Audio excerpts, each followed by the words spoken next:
Hi wild listeners, thanks so much for your continued support and for listening to our wild stories. If you want to hear more wild bonus content, then you can head over to our Patreon.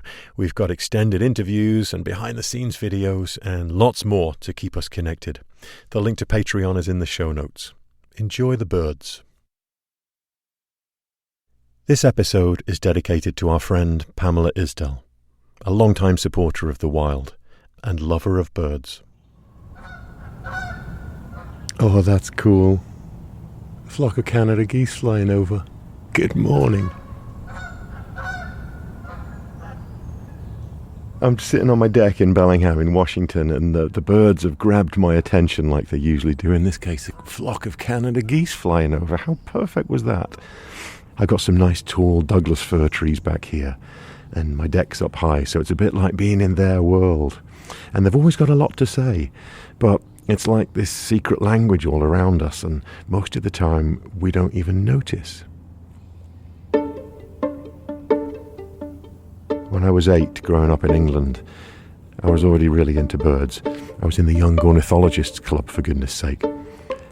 I didn't have one friend who was into birds, but it is way different these days. Just here in the USA alone, 100 million people birdwatch, and that number's growing. Oh, there's a spotted towhee. Oh, and my favourite one, that was a red-breasted nuthatch. I can hear it in the background going, neep, neep, neep. There's clearly a lot going on between the birds, and to us on the surface it might just sound like pretty songs, but to birds, and even to other species in the forest, there's a whole hidden world of conversations out here. Love songs, alarm calls and turf wars, parenting struggles. There's entire dramas unfolding above our heads. What sounds like a pleasant morning chorus is actually a high-stakes game of survival and seduction. So what are they saying? And why are they saying it? There's someone in my neck of the woods who spent almost her entire life learning how to make sense of what birds are saying. Her name's Libby Mills. She's a naturalist who's taught at the North Cascades Institute for over 25 years. She's also worked as a ranger and naturalist in several national parks and as a biologist for the Nature Conservancy. Today, we're going to her backyard where she'll help us slow down, listen deeply, and try to better understand what's going on in a bird's world. So settle in for a nice relaxing walk with Libby and me. And if you're not already out birding, you might be by the end of it. From KUOW in Seattle and Chris Morgan Wildlife, welcome to the wild.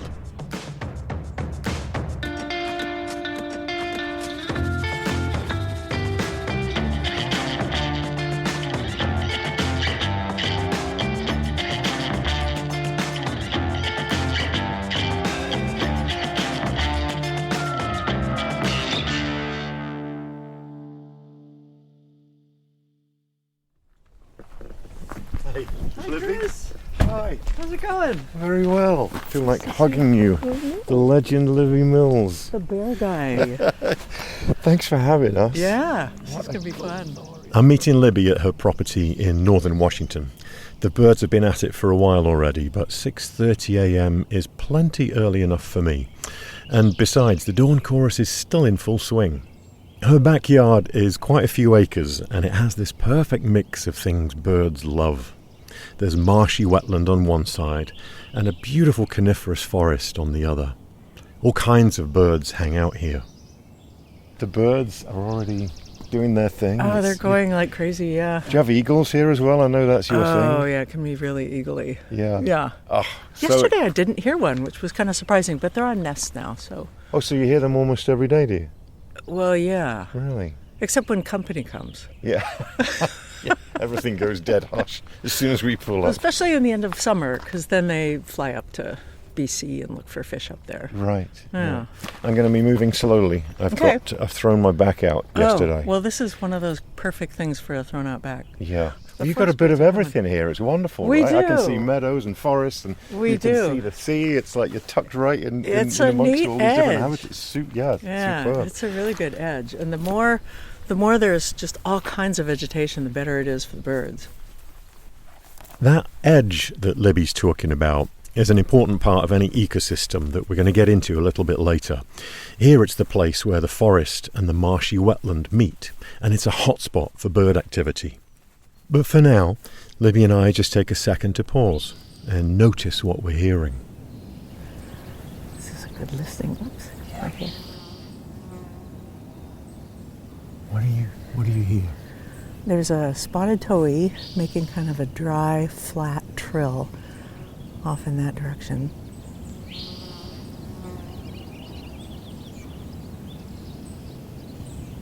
That's a purple finch over there, real bubbly, sing-songy. How do you know that's a purple finch? So it's usually singing fairly up in a tree, not right off the ground.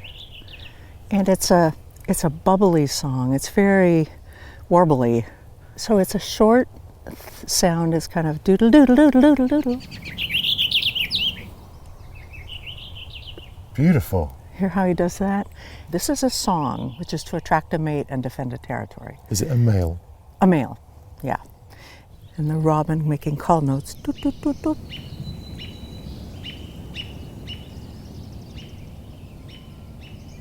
What's the difference between a call and a song? A call is made by a bird to try to contact other birds.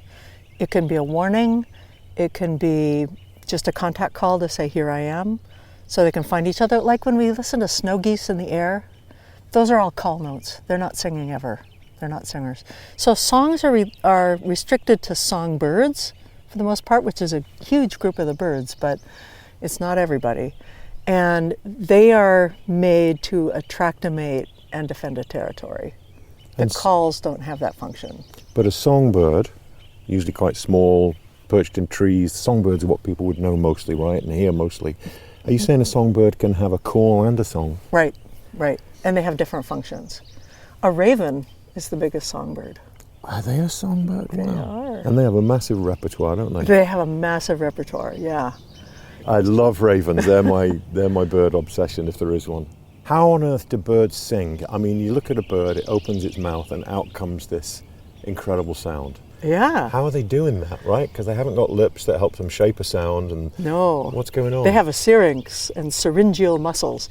So inside a bird, they take in a breath of air. It goes through a system of air sacs, which is almost like a bagpipe. Huh. So the air comes in, and then they have these air sacs that compress air across their syrinx. So a syrinx sits inside their trachea, and it's a series of cartilaginous rings. I think about 6 or 7 of them. It may vary with the species. And they're controlled. They go up and down. It's actually a 2-parted organ. There's sort of a right side and a left side, and some birds sing different parts off of the 2 halves of their syrinx. Wow. Yeah. And then the syringeal muscles flex up and down, and they control what the sound is, what the song is like. And so the air is forced from their lungs through this system. Yeah, it goes into the lungs, into the air sacs. So what really is fun for me is when I see a bird, like I saw a vireo once with a big caterpillar in its mouth singing away. If we had like a big hot dog bun in our mouth, you couldn't understand us. But this bird was just singing a perfect song. I think it was a little chestnut-sided warbler, like, wow. Just happy to have a meal. No problem to have this thing in your mouth and still sing. Don't sing with your mouth full, its mother's I mean, saying. the other problem is if you put all your energy into singing, you don't have as much time to feed. So it's a show of virility to the other birds. If you can be singing first thing in the morning and the last one at night, the female will favor a bird that's strongest. Wow. And that's kind of being a show-off.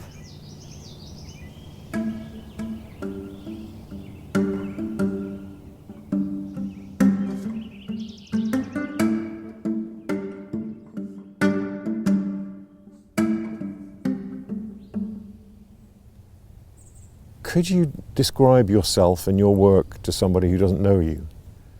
Well, I would call myself a naturalist, and a lot of people don't understand what that is, but it's somebody who studies all of nature, is curious constantly, always wanting to learn something new, always wanting to see something new or look deeper into things you already know or you think you do.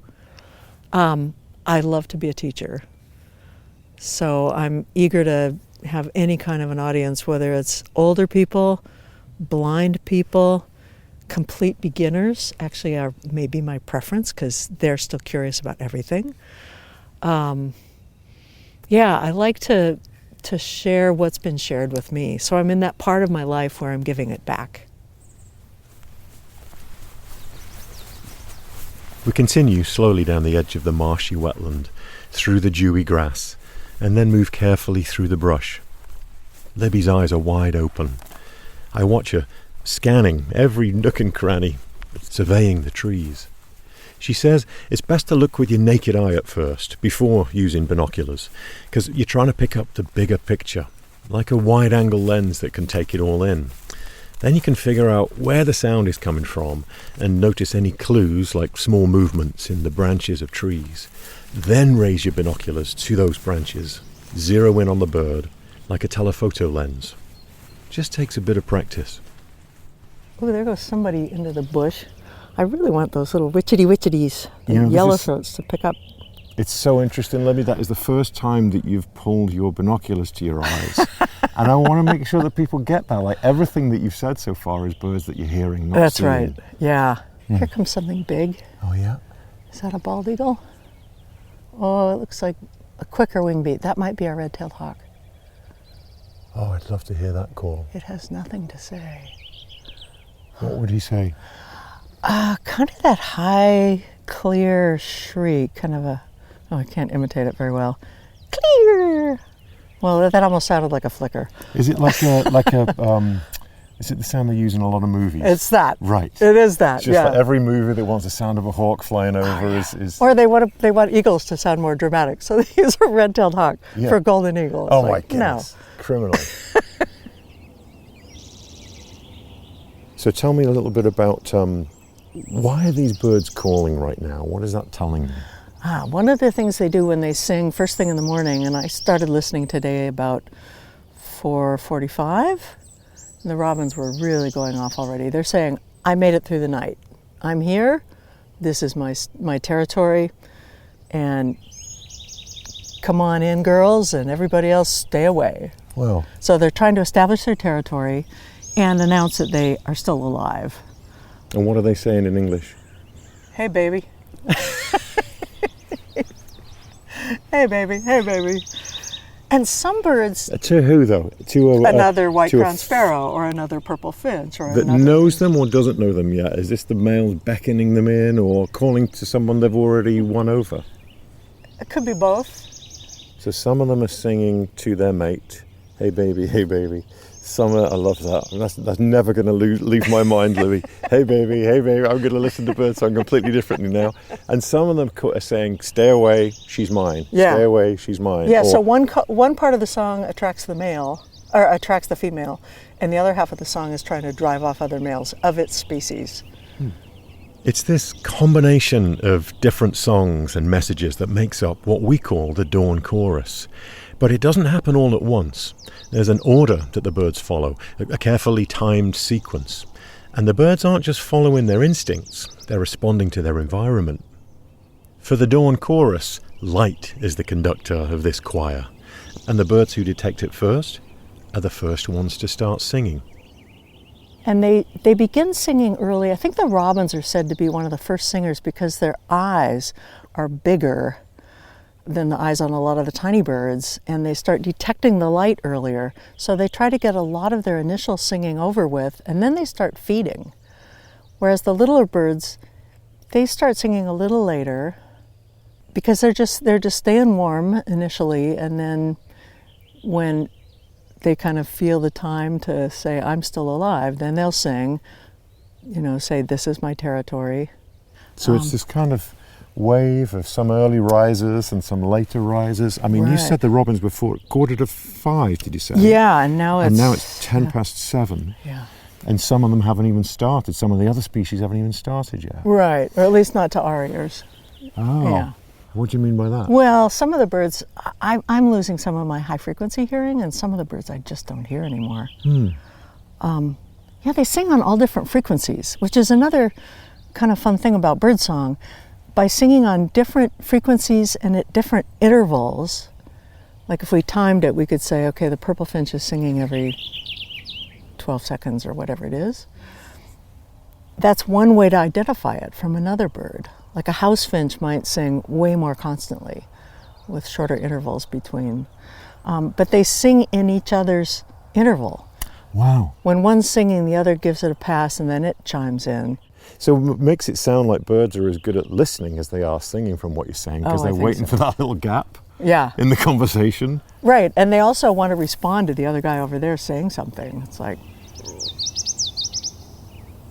he'll say something and then the other bird wants to say, no, me, I'm here. Over here, ladies. And then the first guy is like, no, me, it's me, I'm here, over here, ladies, right? And so that it just brings it alive, what you're describing that, It's basically a conversation within a species, right? One bird of the same species to another bird of the same species. But it's also kind of a conversation between different species of birds. Yeah, they still need to be heard. So when it's a windy day, it just flattens out. There's almost no sound at all. The birds just don't bother. Because they know they can't be heard. They can't be heard. Or some birds have really great loud sounds if they sing on rivers, like the American dipper. It's got a fantastic song. And it has to be kind of heard over the bubbling stream that it's nesting next to. And so it has a frequency that allows that or something? Yeah. Oh, this purple finch is great. Can we carry on walking? Yeah, let's go up a little further.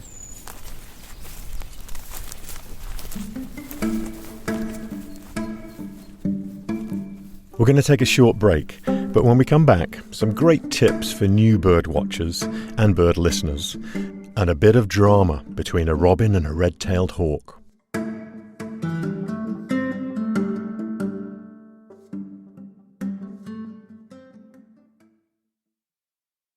I bet a lot of you are ready to head outside with your binos about now. Thanks for listening. If you want more wild content, Patreon is where you'll find us between seasons. It's a fun, supportive community that's growing by the day, and I'm really enjoying creating bonus content for it. Thank you to all of you who've already joined, including Cliff F, Kai J, Kyle D, Noah S, Colleen, and Monica I. Now let's see if we can find some more bird action. Thanks for listening. We've reached the edge between the marshy meadow and the forest. An edge in ecology is where two types of habitats come together, and it's a very important spot for the birds here. Because there's this mix of habitats, there's a wider variety of foods, and there's more diversity of plants, which provide more options for shelter. Here, tall Douglas firs and western red cedar trees meet a grassy meadow, and the brushy edge in between is a real sweet spot.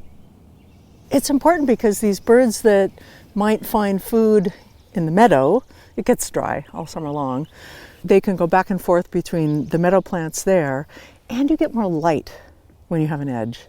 So if you're deep in the forest, there's not as much light in there and not as much diversity. Not as many things can grow in there, and you really sense that. So yeah, the combination of light, diversity of plants, diversity of heights. So right here there's some vegetation that's 3 feet tall, some that's 12 feet tall. It's real rich. And more success for the birds means it's a great place to listen for them.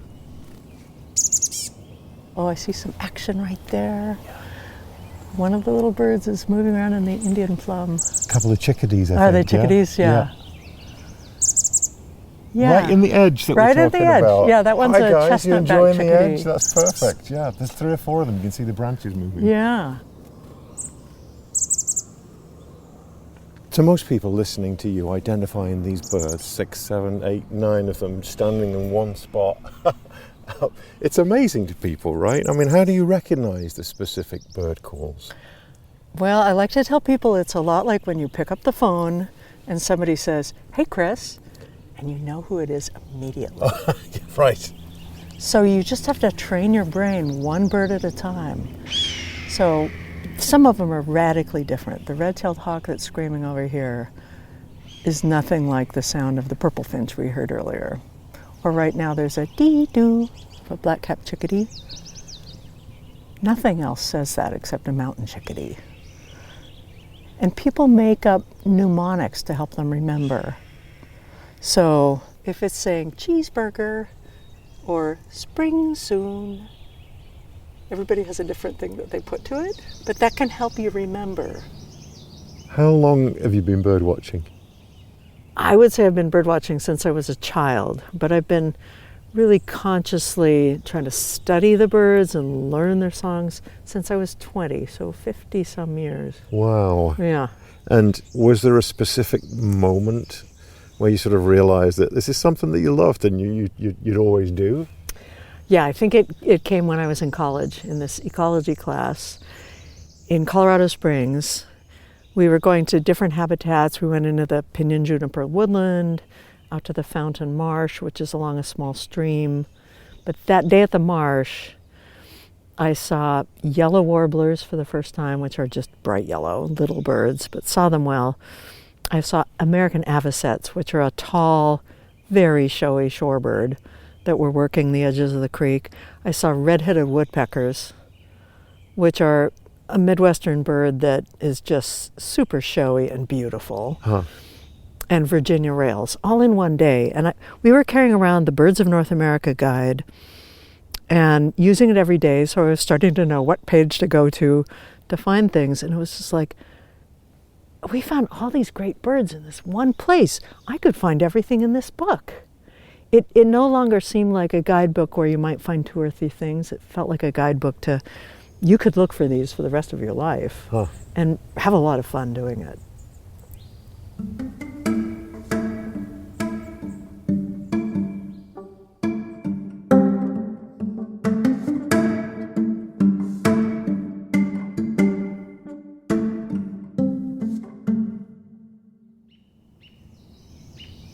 What's this one behind you? Do you hear that high shriek? Beep, beep. Mm-hmm. That's a call note of an American robin, and it usually has to do with danger. What do you think it might be? What's it warning about? There could be a crow near its nest, or some other bird that could predate its nest. If there were Steller's jays in there, they could take young out of the nest. And why would the bird be so alarmed? Well, it doesn't want to lose its young to a predator. So that would be the kind of thing, actually, that would make me consider there might be an owl back there, too. We could go that way. Let's check it out, yeah. Very nice. Nice segue, Libby. Ah. Very professional. Very podcasty. Don't get caught in the rose bushes. We want to figure out why this robin is so upset. So we leave the meadow and push through the edge, moving through the fragrance of the wild rose bushes, sweet and heavy in the damp air. We dip our heads under some branches, then a couple of steps further, and we're in a beautiful dark green forest, under the cool shadow of a giant cedar tree. Oh, it's so gorgeous in here. Oh my goodness. Yeah, it's pretty neat. You can hear the robin calling out angrily in the background. Let's see if we can figure out where he is. So usually when it's one of the big owls, they usually will perch on a branch quite close to the trunk of a tree. Mm-hmm. Is that robin calling that alarm call from a perch or flying? He might be moving around a little bit. I think he's making the call to try to attract some more warriors. Huh. And other bird species or other robins? Both. That come on in and set the alarm with me? Yeah, like when a little bird starts it, say a chickadee or a nuthatch or a wren, it seems like it mostly attracts little birds, but sometimes the whole crowd comes around. And that's called mobbing, trying to mob a predator. Now we can hear a junco, that trill. So he's been drawn in. And hear the pine siskin. Zzz. Pine siskin is up there. Oh, there goes the robin. Oh, there's the hawk. As soon as the hawk flew by, the robin started going off more intensively. Well, maybe that was it. It went from a dit, dit, dit to a dit, dit, dit, dit, and then the hawk flew right by. Huh. This is the kind of stuff really to pay attention to. Like, it's one thing to say this is a this and this is a that, but when they're interacting is when it gets fun. Yeah, yeah. When one bird is telling you about another bird. Right. Now that the robin drama is over, we make our way through tall ferns, across some muddy planks, to a wooden bench in the middle of the forest. It's the perfect spot to get a little birding advice from the expert herself. What gear do you need to start bird watching? What are the bare minimum things that you should really try to have to start birding? You need a good raincoat. Especially around here, And if you get into it in the marginal seasons, you might need to get yourself a comfortable pair of rubber boots. Binoculars are definitely great if you want to see birds. And if you don't want to spend the money on it yet, you can often borrow them from a birding group. And this is global, probably. If someone's listening from China or Australia, there's a local birding group they can... Yeah. Are there other benefits to that, hooking into a local bird group? Oh, absolutely. Because those people are going to know those bird songs and know where to look and know where the nesting so-and-so is. There are bird clubs all over the place. And actually there's a directory. I think you did it with somebody on one of your wilds in Britain with some I did, yeah. manic We went out twitcher. Yes. Did you hear that episode? I did. It was so fun. It was so fun. And he was very focused, let's say. Yeah. Right. Yeah. Just screeching from one location to another and handbrake turns into gravelly parking lots to get his bird and tick it off the list and then move on to the next. Yeah, that's exactly the opposite of what I do. But yeah, I know those people. Would you enjoy being out with someone like that, though? For a few minutes. Quick pub lunch and then you're off again and wheels spinning out of the car I've bumped into those people in my travels and they always seem pretty comic. But it's not a competition for me. But it is for some people. Yeah. And if they end up being supporters of the natural world, more power to them, sort of. Yeah.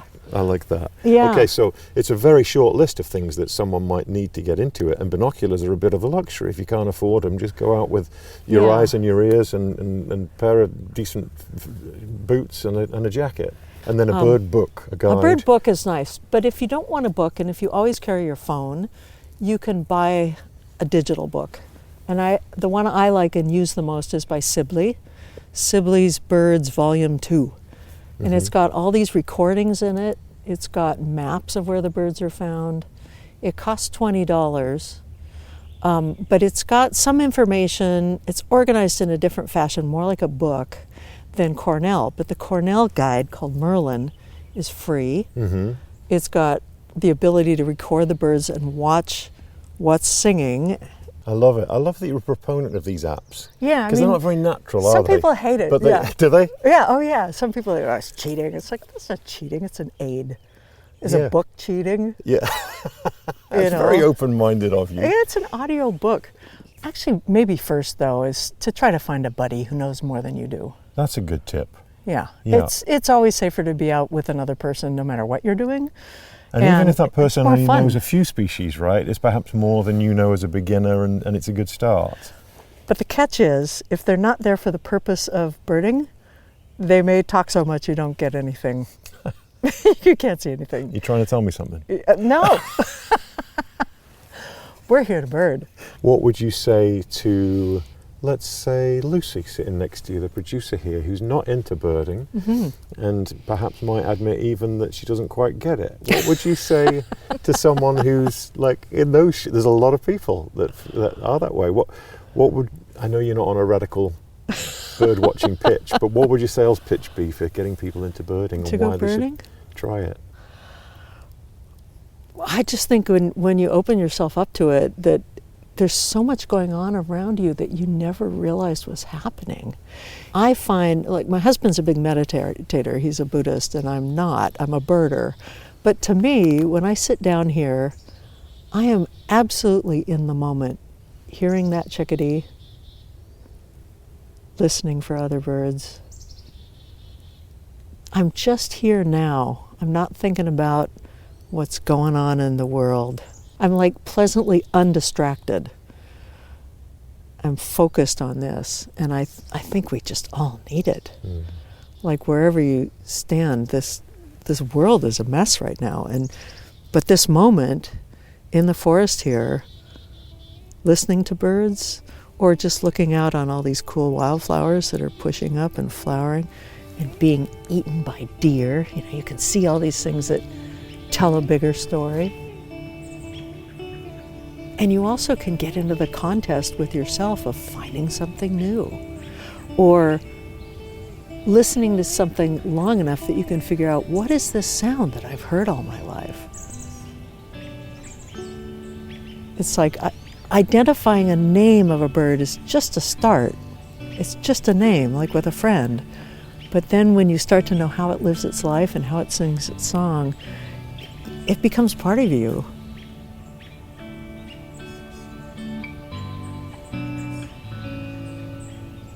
Well, thanks so much, Libby. And, when we were trying to figure out where to go with you, and I'm so glad that we ended up in your backyard. I know, it's really pretty neat. It's pretty neat, yeah.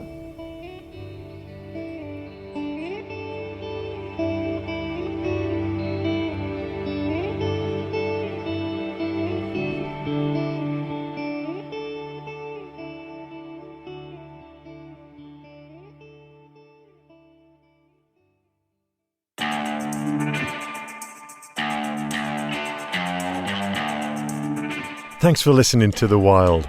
This is the last official episode of the season, and it has been so much fun. Thank you for coming along with us to some truly wild places. And thank you to my wonderful wild production colleagues, Lucy Suchek, Matt Martin and Jim Gates. It's just an honor working with you guys. We'll be back in the fall with more episodes. But really quick, in the meantime, we could really use your help. We've got a survey linked in the show notes, and it's a chance for you to tell us what you think about the show and what other stories you'd like to hear. What do you love? What do you think we should do differently? And really feel free to tell us change nothing or to think wildly outside of the box with your suggestions. It's all welcome. So check it out. It'll only take a few minutes to fill out, and it would be so helpful. And keep an eye on our feed. We might have some special things to share here and there as we work hard on the next season of The Wild. Thanks. If you'd like to check out the Twitcher episode of The Wild that Libby and I talked about, where I'm racing around the English countryside, it's a lot of fun. That episode is called The Great British Birding Show. It's in the show notes. And as always, there are some great photographs and clips from our travels on Instagram at Chris Morgan Wildlife. The Wild is a production of KUOW in Seattle and Chris Morgan Wildlife, with support from Wildlife Media. Lucy Suchek produced this episode. Additional production help from Alec Cowan. Jim Gates is our editor. Fact-checking by April Craig. Our theme music is by Michael Parker. Additional music from MusicBed and Blue Dot Sessions. The Wild is hosted, produced and written by me, Chris Morgan. A very special thank you for their kind financial support to Jill and Scott Walker, Rose Letwin, Ellen Ferguson, the Isdell family, Anna Kimball, Barbara Stallman, John Taylor, Paul Lister, Bob Yellowlease, and John and Julie Hanson. Next time you hear a bird singing, take a second to stop and listen. See if there are other birds around. Maybe you'll overhear a bit of gossip, or see a neighbourhood drama unfold. They've got a lot to say.